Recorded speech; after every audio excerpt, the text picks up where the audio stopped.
आई अकलाई देवीच्या यात्रेत आज असा अनुभव आला जो आम्ही कॅमेऱ्यात पूर्ण कैद करू शकलो नाही। दर्शनाच्या प्रचंड रांगा, भव्य भंडारा आणि हजारो भक्तांचा उत्साह। चला तर संपूर्ण यात्रा तुमच्या सोबत अनुभवूया। आम्ही मंदिराच्या परिसरात पोहोचलो आणि आता सर्वात आधी एक गोष्ट लक्षात आली, भावी भक्तांची प्रचंड गर्दी। दर्शनासाठी लांबच्या लांब रांगा लागल्या होत्या। दूरदूरून गावामधून भाविक आई अकलाई देवीच्या दर्शनासाठी आले होते। गर्दी पाहून आम्ही लगेच दर्शनाच्या रांगेत न जाता आधी संपूर्ण मंदिराचा परिसर पाहण्याचा निर्णय घेतला। मग आम्ही आई अकलाई देवीच्या मंदिराला प्रदक्षिणा घातली। त्यामुळे मंदिराला अक्षरशः एक वेगळं स्वरूप आलेलं होतं। सगळीकडे भक्तीचं वातावरण, भाविकांची लगबग आणि यात्रेचा उत्साह जाणवत होता। प्रदक्षिणा मारताना आम्हाला देवीची पालखी ठेवलेली दिसली। आम्ही तिथे थांबलो आणि पालखीचं दर्शन घेतलं। त्यानंतर त्या मंदिराच्या परिसरात असलेली दीपमाळ ते दर्शन घेतलं आणि दिवसा मंदिर सुंदर दिसत होतं, पण रात्री तर मंदिर अजून लखलखत्या तेजाने अजून खुलून दिसत होतं। आता सगळ्यांना उत्सुकता आहे असलेल्या महाप्रसादाची। मंडळी, मंदिराचं दर्शन आणि यात्रा पाहिल्यानंतर आम्हाला एक गोष्ट विशेष पाहायची होती, ती म्हणजे आई अकलाई देवीचा महाप्रसाद नेमका तयार कसा होतो। आणि तेव्हा आम्ही महाप्रसादाच्या ठिकाणी गेलो तेव्हा अक्षरशः थक्क झालो। इथे फक्त काही लोकांसाठी नाही तर यात्रेला आलेल्या असंख्य भावी भक्तांसाठी महाप्रसादाची व्यवस्था केली जात होती। आम्ही तिथे थोडा वेळ थांबलो आणि संपूर्ण व्यवस्था पाहिली आणि नंतर महाप्रसाद घेण्यासाठी आम्ही सुद्धा रांगेत लागलो। महाप्रसाद घेतल्यानंतर एका बाजूला निवांत बसलो आणि आई अकलाई देवीच्या महाप्रसादाचा लाभ घेतला। आणि खरं सांगायचं तर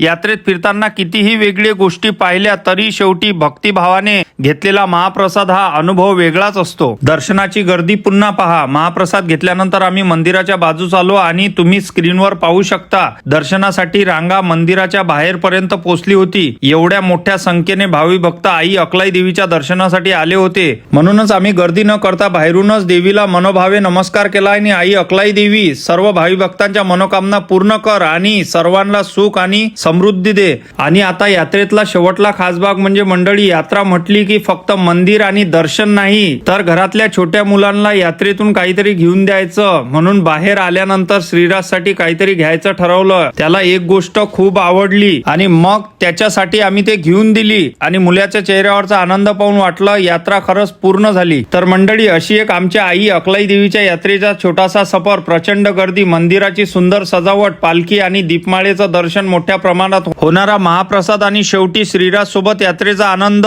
तुम्हीही आई अकलाई देवीच्या यात्रेला आला तर कमेंट मध्ये आई अकलाई देवीचा जय जयकार नक्की लिहा आणि जय आई अकलाई देवी। आणि व्हिडिओ आवडला असेल तर लाईक करा, शेअर करा, जेणेकरून आई अकलाई देवीची यात्रा कशी असते सर्व भावी भक्तांना कळायला हवी। आणि आपला जर व्हिडिओ आवडला असेल तर नक्की शेअर करा, लाईक करा आणि सबस्क्राईब करायला विसरू नका। आणि भेटू पुढच्या एका नवीन अशा व्हिडिओ मध्ये। तोपर्यंत नमस्कार।